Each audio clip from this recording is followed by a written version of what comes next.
All the while, near the airport, it should have been at 200 feet. But we know just 30 seconds before the helicopter crashed into that American Eagle flight, it was flying at 800 feet, ultimately crashing into it at 250 feet. But I believe if this helicopter was flying at the altitude it was supposed to be flying at, no higher than 200 feet, this crash never would have happened. So why was it flying at the altitude it was? And where was the air traffic controllers? There was no real sense of urgency by the air traffic control. This is the NTSB chairman talking about the crash. Is this one of the worst fears of the NTSB? Yes, it is. And it's actually something that I warned about before Congress when I last testified on aviation safety, that this is exactly our worst fear. And here we are investigating a tragedy that we haven't seen in years. Well, it could have been even worse because a day before that fatal crash, there was another near miss. The exact same runway, the exact same situation. A helicopter and a plane almost crashed into each other again a day before, and another near miss just a few days before that. So now there's a pause on helicopter flights, specifically military flights in that area, as well there should be. But we also need to talk about the low staffing levels of the air traffic control and why that would be. We are now getting information that one of the air traffic controllers actually left early, left his post, approval to leave his post, but left one air traffic controller doing the job of two. We're told this is somehow normal inside Reagan International Airport and that air traffic control tower. I don't know how you allow that to happen. Diversity, equity, and inclusion may be one of the reasons why the staff of 30 is down to 19. And you've got a class action lawsuit by potential applicants to air traffic control that were turned down.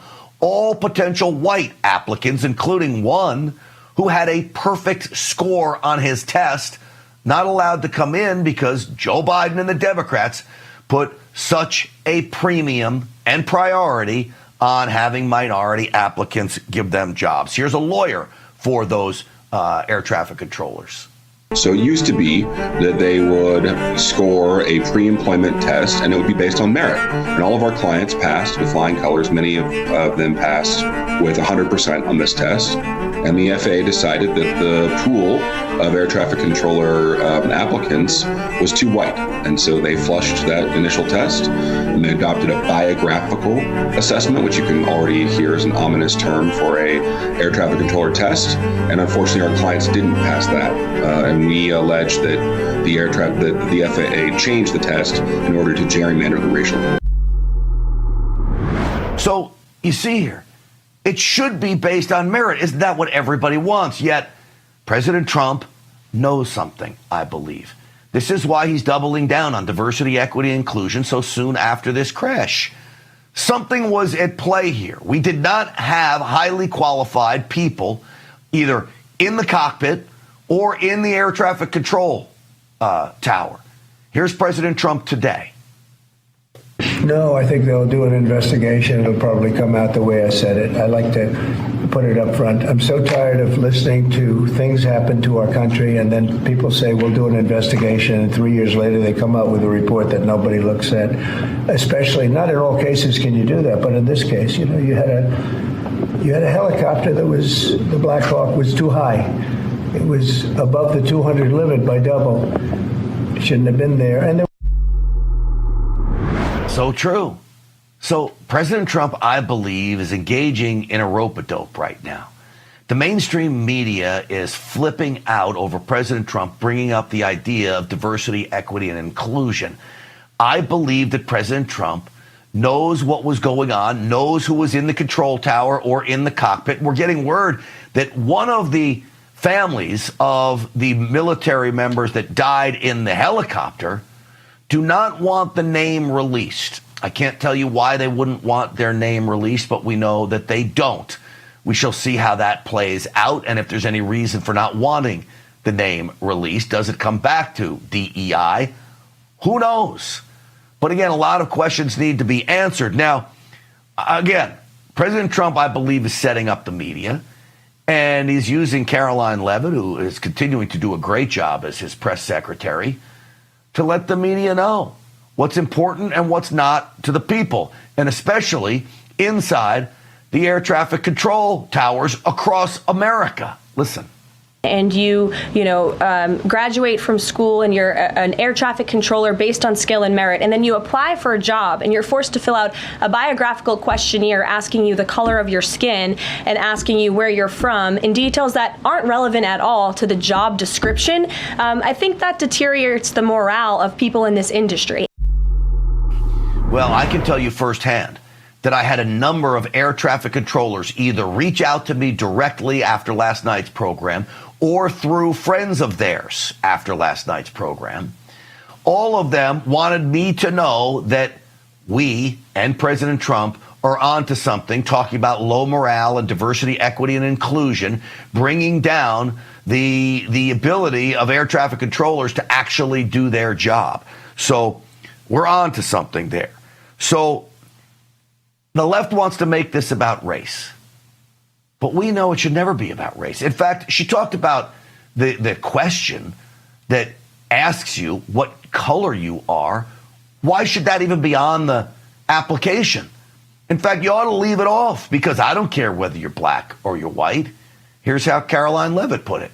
When you are flying on an airplane with your loved ones, which every one of us in this room has, do you pray that your plane lands safely and gets you to your destination, or do you pray that the pilot has a certain skin color? I think we all know the answer to that question, and as President Trump said yesterday, it's common sense. It's absolutely common sense, and it may just be a little inside knowledge. We shall see, right? In the end, though, we just want the best, and this goes to all agencies across all aspects of our government. I think all of you are like me. Could you really care less what color somebody is? This goes for the FBI, the CIA, it goes for the Department of Education. Just do your job and do it well. That's all we care about. Well, joining me now, retired FBI agent Steve Gray is with us. Steve, welcome to the program. Oh, Steve, do you hear me? We do not have Steve yet. Let's see if we can get Steve back. If we have him, folks, if you can in the control room, talk to me and let me know if he is able to hear us.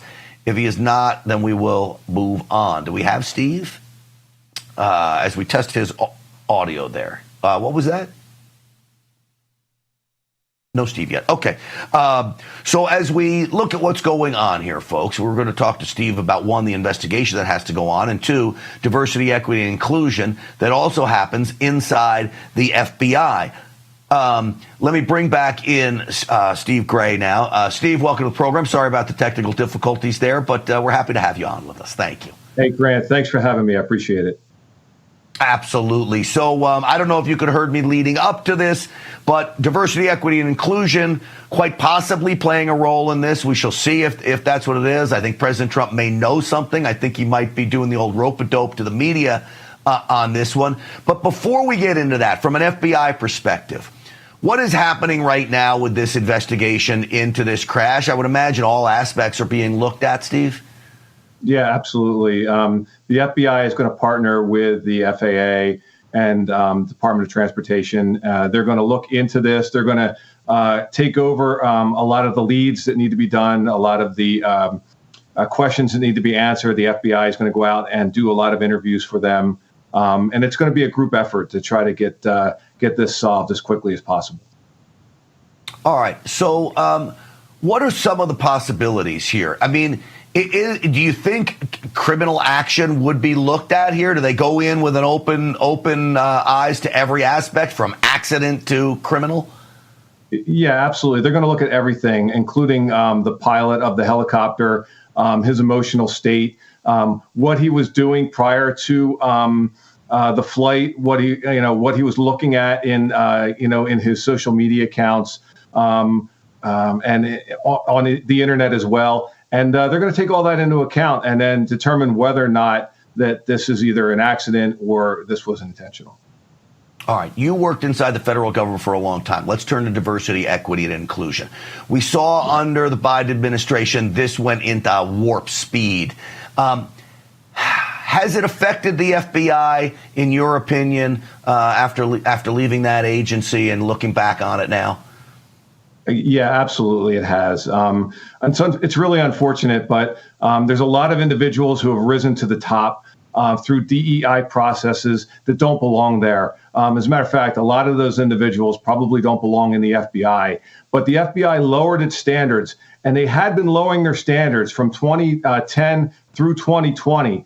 A lot of individuals that I know in the FBI who were on the applicant squads, who were doing the interviews for new applicants, were telling me that the FBI had lowered their standards, and they had thrown out a lot of the rules that candidates needed to follow in order to get into the FBI. A lot of that had just been tossed out. And look, what we were getting is, instead of all of the A candidates, we were getting B's and C's. And now they're out there in the field offices investigating crime and climbing to the top of the ladder in FBI executive management. And it's going to become a real problem in the future for the FBI.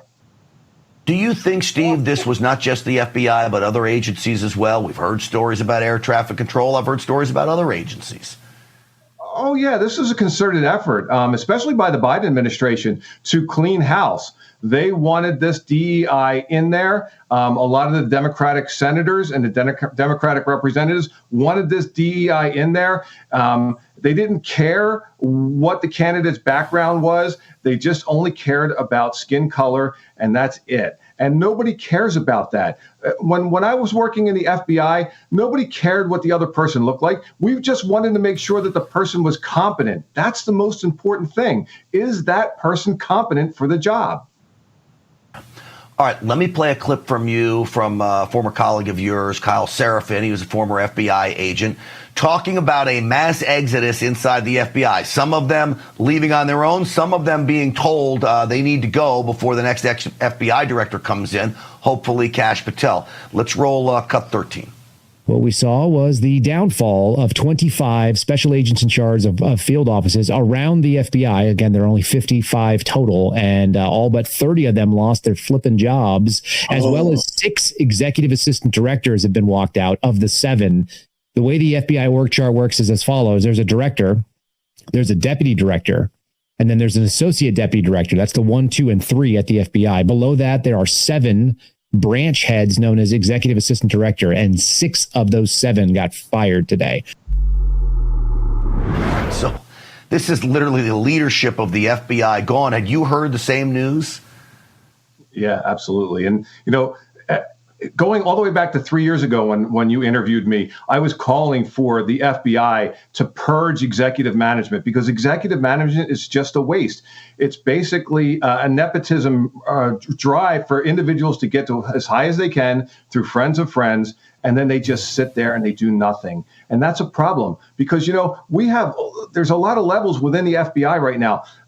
Sometimes agents can't go out into the field until at least they get 4 or 5 different approvals to get in to complete an interview. It's absolutely ridiculous. Cut these agents loose and let them go out there. But the problem is that FBI executive management doesn't want to rock the boat, because these individuals are sitting there. They're administrators. They're not investigators. And they're looking for that big, sweet job on the outside after the FBI, and that's all they're looking for once they get to executive management. So they don't want to rock the boat. When's the last time we turned on the television and we saw a big FBI story that was positive? Almost never. Yeah. And we need to get back to that. We need to get back to these big FBI raids of organized crime, these big FBI raids of counterintelligence suspects. We need to get back to all of that. And we have not had that in years in the FBI. All right, last question for you. So we see all of these major heads inside the FBI, top leadership, being flushed out. Do you think it's imperative that Kash Patel, if he's the next FBI director, I hope he is, goes outside the agency to fill those leadership roles? Do you take some from inside, all from inside? How would you like to see this play out? I would like to see the outsiders come in and clean house. There's no reason that we have to have somebody from the inside in those roles. They're just administrative roles. And, it's really sad, but these individuals that are getting fired and these individuals that are being forced out, they're getting this huge golden parachute when they leave. Some of these individuals are going to be making over $80,000 in taxpayer funds as they walk out the door with that big fat check to their next job. And it's really disgusting. Well, you've been a great voice, blowing the whistle on what goes on inside there, really for the sole goal of making it better and the American people safer. And for that, Steve Gray, I always thank you, and I appreciate you coming on the program as always, sir. Thanks. Thanks, Grant. I appreciate it. You have a good night. Absolutely. You too, and a good weekend as well. All right, so next up, how do we change all this? Well, President Trump needs his people to get through. One is Kash Patel, the hopefully next FBI director, right? They despise this guy. But I do think of the next three picks, which would be Tulsi Gabbard for Director of National Intelligence, RFK for Health and Human Services, and Kash Patel. I think Kash Patel has the best chance of getting into the office, even though they want to hammer him over things. Here's Senator Klobuchar trying to do just that to Kash. Did you say that the FBI headquarters should be shut down and reopened as a museum of the deep state? I stood with them here in this country. In every theater of war we have, I was on the ground in service of this nation. And any accusations leveled against me that I would somehow put political bias before the Constitution are grotesquely unfair. And I will have you reminded that I have been endorsed by over 300,000 law enforcement officers to become the next director of the FBI. Let's ask them. I would also say, yes, he did say that, and he said it right here on this program on numerous occasions, and it is what the American people want. Klobuchar doesn't want her because he's going to shake the whole apple cart up. Well, I want to bring in with me now former Trump White House official and executive director of Confirm 47, Cameron Kinsey, is back. Cameron, welcome. Thanks for having me, Grant. All right, what do you think of my assessment that I think Kash may have the easiest road to confirmation, and I think Tulsi Gabbard may have the hardest? Feel free to disagree, but where do you fall on those three? I completely agree. I mean, Patel was grilled like a criminal for defending due process, which is absolutely ridiculous. The FBI is a disaster. It's a mess. And people know this. It's been weaponized against conservatives, parents, et cetera. So, of course, I mean, the same crowd that cheered on the Russia hoax doesn't want Patel anywhere near reforming it. But I have to agree with you. My eyes are on Tulsi right now. She made it clear our intelligence agencies have been politicized. You know, Gabbard represents a real break from the failed intelligence establishment that gave us Iraq, mass surveillance, election interference. You know, Trump picked her because he wants to change how D.C. operates. But really, the question we should be asking, Grant, is will the GOP let him? I mean, we've already seen pushback from Susan Collins and Jerry Moran against Tulsi Gabbard. So if Republicans block reform-minded nominees like Tulsi Gabbard, you know, they're not just opposing Trump, they're siding with the deep state operatives who spent years undermining him. And that, to me, is just completely unacceptable. You know, I'm with you, Cameron, for everything that President Trump has been through, for his total commitment to trying to make America great again and almost losing his life because of it. These Republicans ought to give President Trump who he wants to serve him in his cabinet. You talked about Jerry Moran, the senator. Let me play this clip for you. Cut 19, guys, and then get your response. I want to make certain that in no way does Russia get a pass in either your mind or your heart, or in any policy recommendation you would make or not make. Senator, I'm offended by the question because my sole focus, commitment, and responsibility is about our own nation, our own security, and the interests of the American people. You know, he's literally taken Democrat/fake news media talking points and pushing that. I mean, I'm embarrassed for him more than anything else. Oh, absolutely. I mean, these hearings aren't about qualifications. I mean, Tulsi's qualifications speak for themselves. She's worn the uniform for 22 years. She served in Congress in a civilian role and a military role, right? I mean, these were just about the establishment trying to get their grip on power. It's on full display. I mean, during this time, President Obama had 22 nominations confirmed already, and Trump has 8. So these nominations, they're really just threatening their monopoly on intelligence, law enforcement, health policy, like we see with RFK Jr. as well. And that's why they're facing so much resistance. I do agree she should have been offended by the question. It's a ridiculous question, and these people need to be held accountable. You know, it's amazing because even for Republicans, there are tough questions you can ask her, which I think would be legitimate questions. Hey, you're in the Democrat caucus. You voted for Nancy Pelosi. I don't know how many times to be Speaker of the House. Why should we believe you now? That's a legitimate question. And in fact, it's a question I've asked her on this program. And she still came back another time to continue to answer these questions, which is why I can say I believe her sincerity. I didn't always believe her sincerity, Cameron, but I do after talking to her personally, one-on-one, here on the radio. They're legitimate questions for Republicans to ask. Not this, we're going to help Russia. Are you going to help Russia? I mean, that's just nonsensical. I'll give you the last word on this. Maybe RFK, your prediction for him. Yeah, absolutely. And I want to go back to just say, I think all these nominees, all they want is to promote transparency and be a direct reflection of President Trump.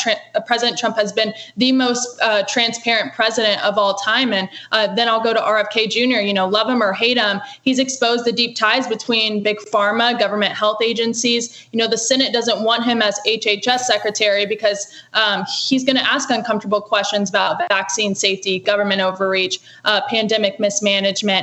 You know, it just threatens the massive governmental industrial complex that has been profiting off of fear, compliance, and control for the past couple of years. The people who were pressing him as hard as they were, the people like Senator Ron Wyden, he's taken $1.5 million from Big Pharma. Bennett has taken $1.5 million.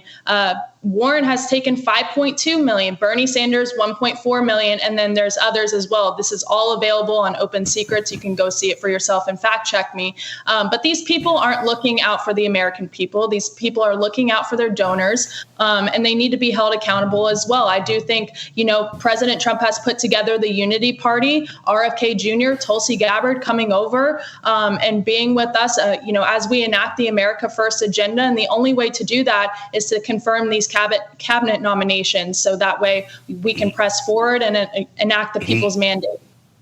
He absolutely deserves them to be confirmed, and they deserve to be confirmed. There's no reason they shouldn't be confirmed, and it will be fun to watch them all operate and watch the left go crazy over it. Confirm 47 Executive Director Cameron Kinsey. Thank you. Have yourself a great weekend, Cameron. Thanks, Grant. All right, her website, confirm47.org. That's confirm47.org. All right, hey, folks, listen, with President Trump initiating his agenda at record speed, we all hope a strong economy is on the horizon, but you still need to learn why gold is a viable diversification tactic for your portfolio, which is why Birch Gold has released their ultimate guide for gold in the Trump era with a foreword by Donald Trump Jr. To get your free copy, simply text America to the number 989898. Here's the facts. The national debt continues to increase. Our interest payments are on the rise. Gold is still your hedge against a weakened dollar. So text America to the number 989898 for your free copy of the ultimate guide to gold in the Trump era. No obligation, only information. The left truly thinks the country will cease to exist if mass deportations continue. More on that next.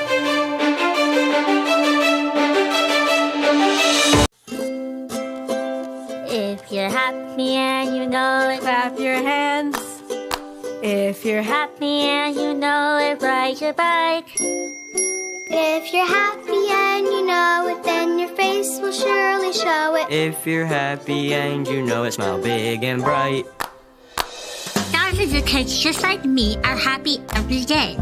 And it's all because of generous people like you who support Shriners Hospitals for Children every month. All you have to do is call the number on your screen or go online to loveshriners.org right now with your monthly gift. Because of people like you, Shriners Hospitals for Children is able to make an everyday miracle happen for kids like me. If you're happy and you know it, dance around. If you're happy and you know it, play a song. If you're happy and you know it, then your face will surely show it. If you're happy and you know it, take a shot. And when you call or go online right now to donate $19 a month or more, we'll send you this adorable Love to the Rescue blanket as a thank you and a reminder of all the smiles you're bringing to kids' faces every day. Will today be the day you send your love to the rescue? When you call the number on your screen right now and give as little as $19 a month, just 63 cents a day, you'll be making a life-changing difference for a child, just like Sarah. Your monthly gift today could change your life forever. Because of you. We are happy and we know it. Thank you. Thank you. Thank you. Thank you. Please call or go online right now to give. If operators are busy, please wait patiently or go to loveshriners.org right away.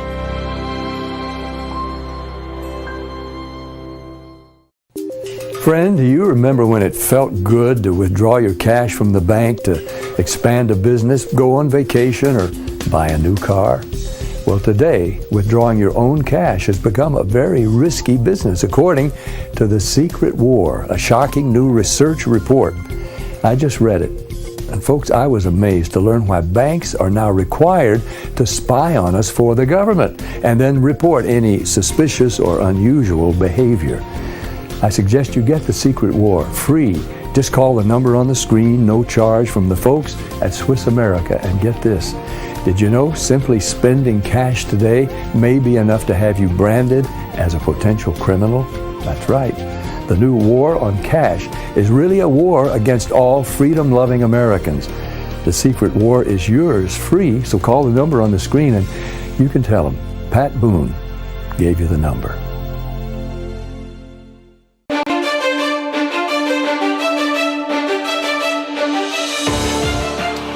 Welcome back, everyone. I want to warn you of a fake news narrative going around that somehow ICE agents are going to be storming into schools, storming into churches, storming into your workplace to arrest every single illegal alien there and sweep them up and check their papers.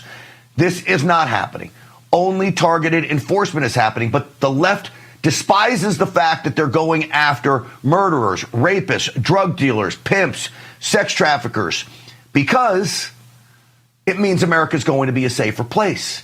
They don't want you to think that. They want everyone to live in fear. So you get things like this from Steve Soboroff. This is the guy who's in charge of the LA rebuilding process, the rebuilding czar after the wildfires. Listen to this cockamamie comment. Construction costs are going to be high because the demand for commodities is going to be high.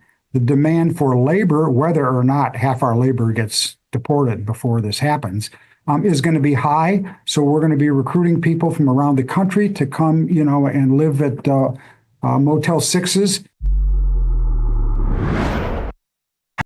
Force is going to be deported unless half your labor force are all MS-13 and Tren de Aragua gang members. They'll be deported. But half the labor force in Los Angeles is not getting deported. They may need to be, but they're not going to be. All of it is designed to dupe you. I want to bring in now former Border Patrol agent and author of the upcoming book, Treason. J.J. Carroll is with us. J.J., welcome to the program. Thank you for having me, Grant. And right off the bat, the premise that man is saying is a lie. It is an absolute lie. I went back in when I began to write my book, Treason, and did research. I went all the way back to 2011 and reread my thesis, my master's thesis on the work site of illegal aliens. And I came back to present day. There has been no significant change. And do you know the number one segment of our economy that has the largest percentage of the workforce of illegal aliens? Do you know what that is? It's construction. Just what that man just said. But you know it's not 50%. It's not 75%. It's not even 25%. It's not even 15%. It's 13% of the construction population is illegal aliens. We have been lied to our whole lives, Grant, for decades and decades, to believe that if I have a construction site that has 100 workers and only 87 show up, my construction site and my business crumbles, that's the lie. The greatest economy in the world has ever seen hinges on illiterate, illegal aliens. When I say it out loud, it sounds stupid. And it sounds stupid because it is. Well, they're pushing this, and a lot of people are getting this fake message that somehow this is going to happen. There'll be ICE agents will be storming the workplace and storming schools. My son goes to an inner city school in Dallas. It's about 60-70% Hispanic, and they started spreading the rumor that ICE was outside and going to be coming in, to the point where they had to send a message home to parents that ICE was not at the school. Now, they're doing this for a reason. They're doing this to scare kids, to scare communities, and all those things. Now, I understand everybody needs to be looking over their shoulder if they're here illegally, but this is not Tom Homan's operation, is it?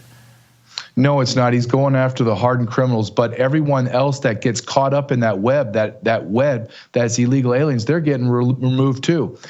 Can we just stop as a nation just for a second and say, why don't we take care of our American brothers and sisters, and we'll worry about the fears and trepidations of illegal aliens that have committed crimes in America and they're gone? Can we just get on the base level of that? And to go back to further about the lie of that we need illegal aliens. Do you know the other lie that we're told? Well, your hamburger will cost $37 if we release them. Do you know how many people work in the service industry that are illegal aliens? The percentage is 7%, Grant. 7%. This is all a lie. I've been talking about this since I wrote my thesis and into writing books. The Republicans, the media, and the rhinos, and the left, crazy left, they just lied to us. The idea, Grant, that America needs foreign nationals to survive is a lie. It's always been a lie. Hey, let me ask you to keep on this topic of schools, just to let everybody's fears rest easy. And I want your opinion. You've been in law enforcement for so long. I had said to somebody, I said, if there is a violent murderer, a gang member who's 17, 16 years old, that's a junior in high school someplace, and this is a violent dude, the last thing ICE agents are going to do are go storming into English class someplace with a bunch of students around. I would imagine they would tail him, follow him until there's a spot where they can take him, not putting everybody else in danger. Am I right on this? You're absolutely right. Or you bring him into your office and say, hey, you got to go see the principal or something. Okay. Then you walk into a room. Here I am. You're hooked up. But the probability of that happening is almost zero. They're going to trail him. Once he gets out of school and goes to his work site or wherever he does, he goes home, they'll be waiting for him and take care of it. And that's a great point that you're making, Grant, because I want your audience to understand, too, that when these illegal aliens cross, they lie about their age. So you have men that are in their 20s that are in your high schools across America. Absolutely, because why would you, if you were a drug dealer and you're 22 years old and you're believed to be 18, 17, why wouldn't I go? I have all my customers right there at my fingertips. They're doing this in America. And it's sad. We've allowed this to happen. To say the least. Yep. We sure have. One more clip for you. This is Pete Hegseth on Fox and Friends talking about going after the cartels. And before I get too close to the break, let me play it and get a quick comment from you on the back end of this. As the Secretary of Defense, are you permitted now to go after them in Mexico or wherever they are? Brian, I don't want to get ahead of the president, and I won't. But that's ultimately going to be his decision. But let me be clear, all options will be on the table. If we're dealing with what are designated to be foreign terrorist organizations who are specifically targeting Americans on our border, and we're finally securing our border. JJ, you and I have talked about this. I'm a firm believer we should declare war on the cartels and go after them inside Mexico. You think he was sending any kind of a message there? Are they tipping their cards at all? I think he has to go in there. 150,000 Americans die of overdoses every year, tied to about 60-70% of those overdoses are tied to fentanyl.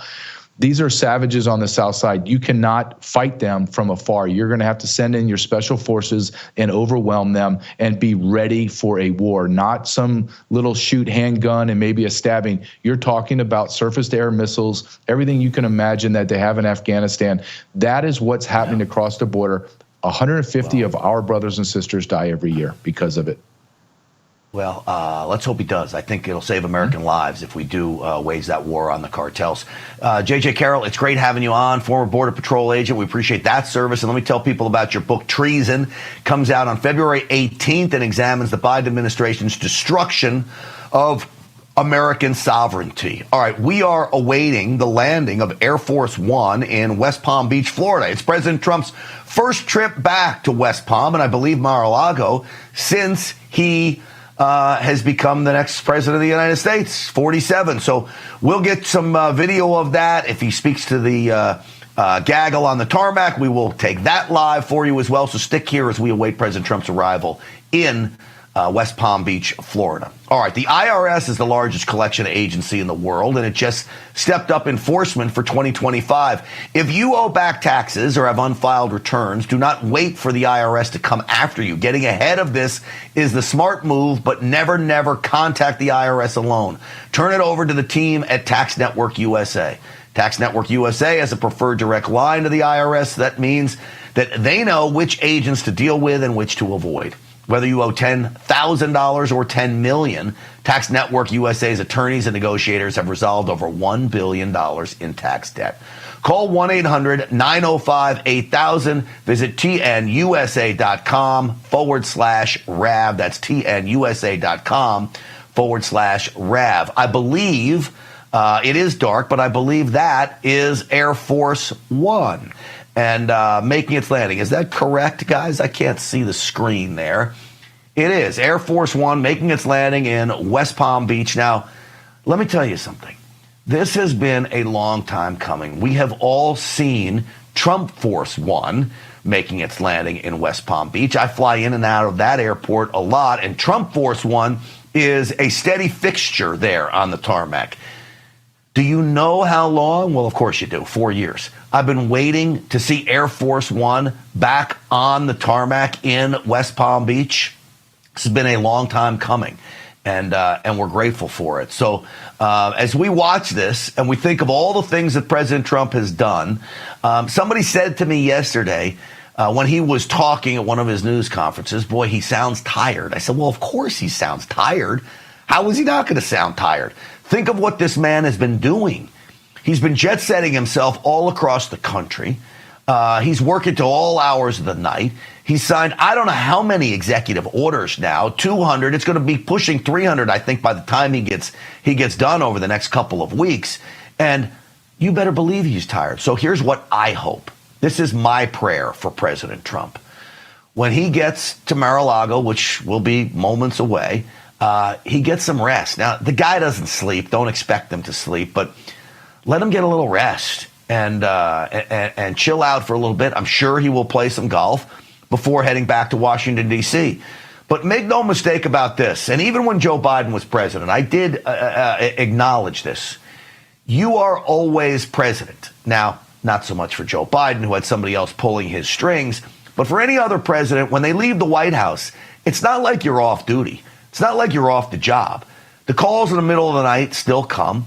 The briefings still come every morning, every afternoon, and the stress of the job still comes. And it takes a toll, not only on yourself, but it takes a toll on your family, and it takes a toll on those around you. So just because he's down there, I don't think that he's going to get a lot of rest, but it's nice to be home, even though he's been in Washington, D.C. now only what is it, a week? Is it a week or 2 weeks? This time goes by so fast for me now, how fast this has been going. But it is great to see Air Force One back in West Palm Beach. Now, this will have a huge effect on air travel in and out of West Palm. Anytime a president lands in any airport around the country, it certainly has a huge effect on traffic. The nice thing about the West Palm Beach airport, it is not far from Mar-a-Lago. There is basically a direct run onto the highway. You get off at one exit, and you're over a bridge, and he's home. So though traffic is affected for that, this is not a major city like Los Angeles or New York or Dallas. This is a smaller city, so the effect is less, albeit a big effect. But I can tell you this, tonight at Mar-a-Lago, you are going to have every member, every one of their guests that are lucky enough to be there to have dinner tonight on the terrace, they will be eagerly awaiting this man. And I hope the video emerges of what that looks like when he arrives, because it will be a thunderous applause for this man. He is obviously beloved at his own club, just like he is just about everywhere he goes now in the United States. But it will be a special scene there tonight. And it is very different now. Really, the change started once he won the election, to the security at Mar-a-Lago, which is, it doesn't get any tighter than that. Even when he was president as 45, I don't remember the security being as tight as it is now at Mar-a-Lago, and he deserves it. So many people want this man killed. They really do. So I think what we should do is we're going to go to break, and then we'll come back. Oh, we blew break. Okay. Well, that plane is going to park, and we'll await President Trump. It looks like it's pulling into place. The media is going to have to get off, and it's going to take a little while for him to get out here. I'm wondering if we have our next guest ready. Okay, we do. So with that, I would like to bring in a very good friend of mine, which is a little bit different segment than we planned on doing, but we can take us through this. My buddy Gordon Chang is with us. He is the author of a new book, and I can't wait to read it. I haven't yet. It is Plan Red, China's Project to Destroy America. And boy, this has been going on for a while, but Gordon Chang, welcome to the program. Congratulations on the new book that has come out, and welcome, my friend. Thank you so much, Grant. It's great to be on your show, so thank you. Well, absolutely. I was going to ask you about DeepSeek, and we may still have a chance to talk a little bit about that. But as President Trump comes into position here, I can't help but notice, Gordon, that China, besides the DeepSeek announcement, seems to have been quieter over the last couple of weeks with some of the rhetoric that we're used to. And I do think the DeepSeek was a way to hit back at America. What are your thoughts on that assessment? Yeah, I think you're absolutely right. You know, with the exception of the release of DeepSeek's Model R1 on January 20, China has actually been very quiet. And there's been very few provocative actions in its peripheral waters. And I think that is a recognition that they can't take Trump on right now. So you're spot on that. What does it do that President Trump is now back talking to President Xi, Xi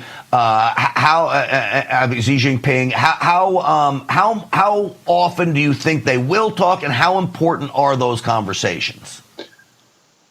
I would actually hope that he wouldn't talk to Xi Jinping at this particular time. I think that President Trump needs to impose those costs on China that he's been talking about. Once he does that, then he creates an incentive for the Chinese to deal with the United States and with President Trump in good faith. But obviously, anytime you have something about the relations between the United States and China, it's critical, because the Chinese right now are doing things that are not only assaulting our country, but they're assaulting almost everybody else's countries as well. So this is a point where Xi Jinping is lashing out. He's flailing. He's got an economy that's falling apart. And so this is a precarious moment for the world. All right, as we see President Trump's Air Force One pull up to where he will disembark the plane in West Palm Beach as he heads to Mar-a-Lago, I'm fascinated by this, Gordon, because President Trump is a guy who likes to talk to people, even his enemies. Look, he even went to North Korea. If President Trump asked you, your advice to him would be do not call Xi Jinping. Is that right? Yeah, it would be don't call him. You know, make Xi Jinping call President Trump, because that puts Xi Jinping in the inferior position. Xi Jinping's diplomacy is to intimidate everybody. He loves it when people go to Beijing. He loves it when people try to get in contact with him. And we know that because Chinese propaganda all the time says, well, you know, so-and-so leader of country X, he called us and he wanted to come see us. So clearly we shouldn't be doing that, because right now we hold all the cards. And I think Xi Jinping's in a very difficult position.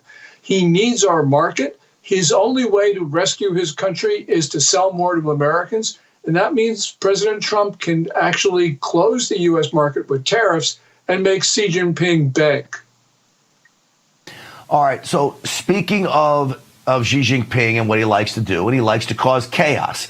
So I told you I'd ask you about DeepSeek. DeepSeek is the AI model that rocked the U.S. markets, especially when it came to the chip makers like NVIDIA, Broadcom, TXI, all these tech companies that just plummeted on Monday morning when this announcement had come out that they can make the chips cheaper. They can do it with less energy. They can operate AI at a level that the United States can't even compete with. That day, Gordon Chang, I came out and I said, to use President Trump's term, bull, you know what? I don't believe them. I think they're bluffing on this. Yeah, you're right about that. We know that the AI is really good and better than ours because it's open source. But that's not the end of the story. First of all, they talk about spending only $6 million to produce this model R1. That's impossible. And also the time frame is impossible. DeepSeek started business in July 2023. They needed much more time than that. And we know that they actually distilled. That's a technical term. That's when a large language model like DeepSeek uses another large language model to train itself. They used ChatGPT of OpenAI. They did that in violation of OpenAI's terms of service. In other words, they stole their model from the United States. And that means that their goal, I mean, what they did was much less impressive. So you're right about that, too. All right. So, and folks at home, what we're watching is President Trump getting ready to get off of Air Force One and head to Mar-a-Lago in West Palm Beach, his first trip back there. President Trump, and I don't think this is a coincidence, Gordon, that he becomes president. Then he announces this huge partnership with SoftBank and the Japanese bank, and China and Japan don't have the greatest of relationships.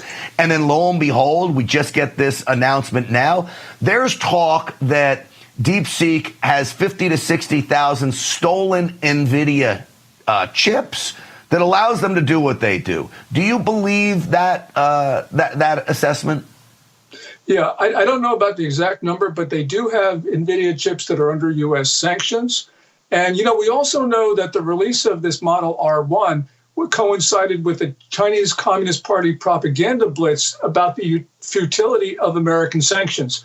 So I think that this was run from the top of the Communist Party to try to convince the United States to lift those sanctions. And by the way, R1 was actually released on January 20. Which is the day that the United States changed management. So I think all of this is a big publicity blitz to really affect the way that we deal with China. Do you think they knew it would have the effect that it, were they happy, I should say? I knew they wanted it to affect the markets. Were they happy it did it as much as they did, or did they expect more? I don't know the answer to that question, but one of the things the Communist Party does is try to injure American companies. And so clearly they got that result because NVIDIA itself lost about $600 billion of market value, almost 18% of its total value. And as you pointed out, other tech companies also got hit when people started focusing on this. So really what we're talking about is an attempt to injure the American tech sector. And at least temporarily, they did a good job of that. Now the markets are recovering. People are starting to talk about how that this announcement was not as good as it appears. But, they did a really big number on us. Yeah, they sure did. As we wait for President Trump to get off of Air Force One, if you were able to sit down with President Trump and give him your best advice about China, what we should be doing as the greatest nation in the world, America, to handle China, what would be first on your list to be telling President Trump now? Tariffs, tariffs, tariffs. As he said, that's his favorite word in the dictionary. The other thing I would say is related, and that is enforce the Tariff Act of 1930, which prohibits the importation into the U.S. of goods made with forced labor. Because all of China's green products and many of its other products are made with forced labor of Uyghurs, Kazakhs, and other minorities in conditions that actually finance genocide. Gordon, I'm going to interrupt you. And as we watch President Trump get off of Air Force One, the first time in West Palm Beach as the 47th president of the United States, If it was any other president, going home isn't the biggest thing in the world. But everything that has happened to this man, that Mar-a-Lago has become basically White House South for 4 years. He was operating as a leader in Palm Beach there at that beautiful place of his. And so he's home after being sworn in, 10 days ago, 9 days ago, I guess, or no, what is it, 11 days ago? 11 days ago. 11 days ago, exactly. And welcome home. Some much needed rest, I'm sure, for him, Gordon Chang.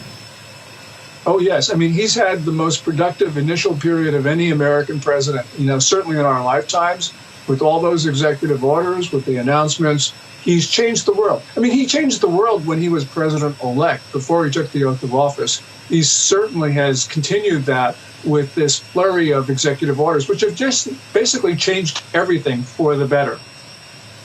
Do you think, and now I don't look at people like Xi Jinping and Vladimir Putin as men who fear very many people. Do you think Xi Jinping fears Donald Trump?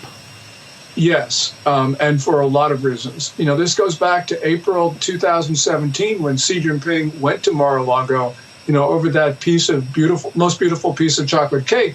Trump stood up and said he had just launched 59 missiles on China's friend, Syria. And Xi Jinping was flummoxed, which is the reason why Xi Jinping, I think, is very afraid of Trump, because he can't control him. Well, there's a lot of people out there that should be afraid of President Trump, and I'm specifically talking about our enemies, whether it's terrorists or foreign entities, as we watch President Trump take off in his motorcade, as he would say, that big, beautiful motorcade of his, off to Mar-a-Lago. Gordon Chang, I appreciate you coming on. I appreciate you going with the flow here. It was a little bit of a different deal, but it was great having you and doing this with you. Thank you. It was so much fun. So thank you, Grant. And congratulations on the show. I mean, this is fantastic.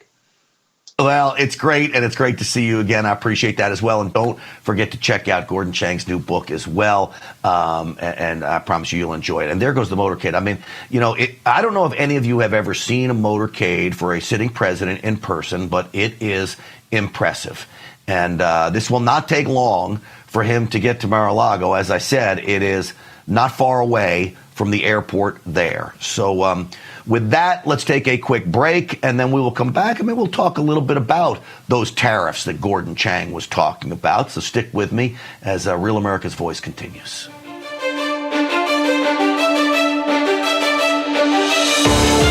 Hello, this is Mike Huckabee. President Trump said he wants to take back the White House and teach our kids to love our country. That's why my team created the Kids Guide to President Trump. It'll teach your kids all about President Trump's accomplishments and his vision for America. And right now, I want to give it to you for free as part of this free gift bundle. Order your free Kids Guide to President Trump, get a free bonus guide, and a free membership to AMAC featuring dozens of money-saving benefits at kidsneedtrump.com. That's kidsneedtrump.com. Hello, my friend. Pat Boone here. You know our country's under financial assault like never before. Our government has put us $34 trillion in debt. The interest alone's more than we spend on military defense. And what's worse, other countries no longer believe the U.S. is a safe place to invest. There's a growing international movement to dump U.S. dollars at a record pace. Some economists say this may signal the end of the dollar. Now, these countries are instead buying gold, and I'm suggesting you do the same. My friends at Swiss America have been helping Americans like you and me for over 40 years to buy physical gold and silver for delivery to our homes or held in our IRAs. I've trusted Swiss America for nearly 25 years now, and you can trust them too. So don't wait. Call or text the number on your screen today for financial peace of mind in these troubling times. Are you having trouble hearing your TV or listening to conversations in loud spaces? Then it might be time to consider Nano hearing aids. Nanos are FDA-registered OTC hearing aids. Don't be fooled by overpriced hearing aids. Prescription hearing aids could cost $3,000 or more. Nano hearing aids are now offering $100 off through this special TV offer. Call now and get 2 CIC rechargeable hearing aids for only $297. And if you're not happy, return them for a full refund. You asked, and we heard you, America. Real America's Voice is coming to iHeartMedia. Yes, Real America's Voice is now breaking through the white noise of the mainstream media. Just download the iHeart app and you'll have all of us right at your fingertips. Scan the QR code and start streaming RAV anywhere you want. Real America's Voice, available whenever you need us. It's never been easier to stay connected with the voices you trust. RAV on iHeart means you can take us with you wherever you go. This is huge. The truth on iHeart. Ready whenever you are. From Charlie Kirk to Steve Bannon, Jack Posobiec to Grant Stinchfield, you'll find all your favorite RAV hosts in one place. You can listen on Spotify, Apple, Pandora, or Amazon. RAV is now available everywhere you get your podcasts. All you need to do is scan the QR code right now. Download the iHeart app today and get ready for Real America's Voice. Scan the QR code and join the RAV movement.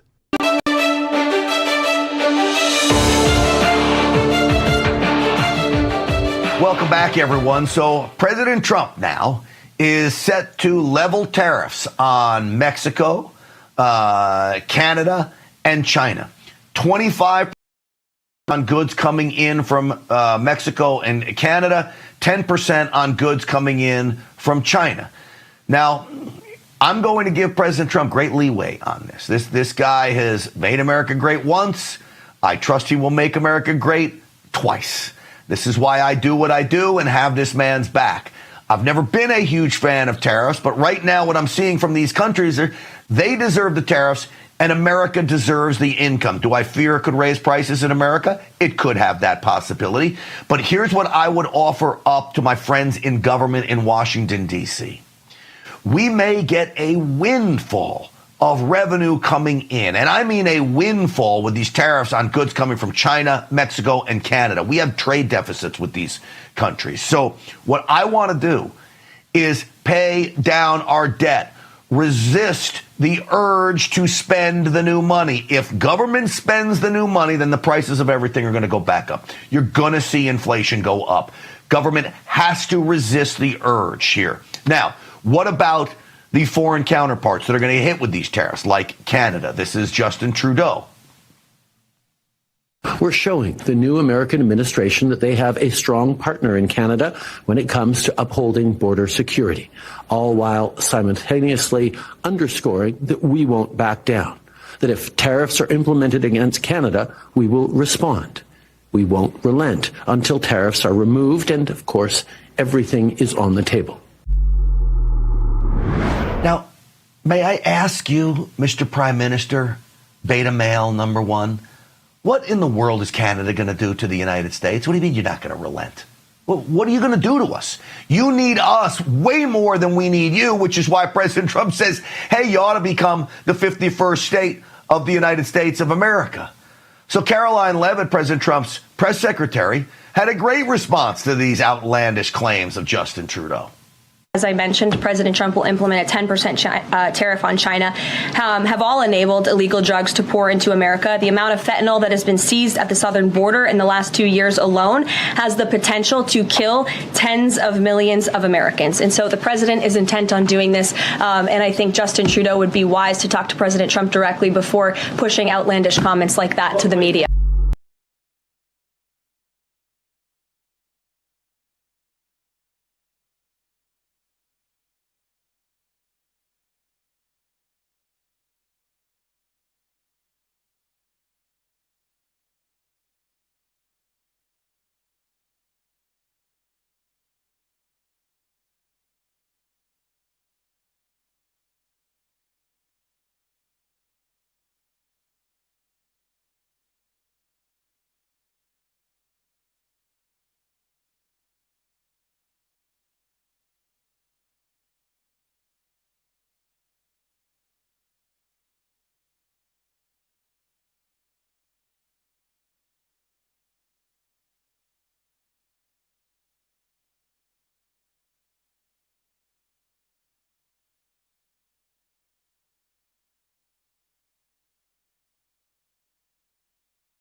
welcome back. How was your event last night? Fantastic. It was great. We raised money for a great cause, had a good time. Sorry I missed the show, but it was the right thing.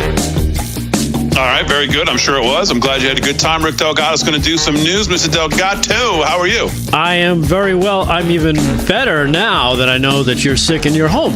So then I won't get sick. No, I'm not sick. I'm just not feeling 100%, and I didn't want to get you sick, so I was thinking more of you. No, you weren't. You were thinking of yourself. You're like,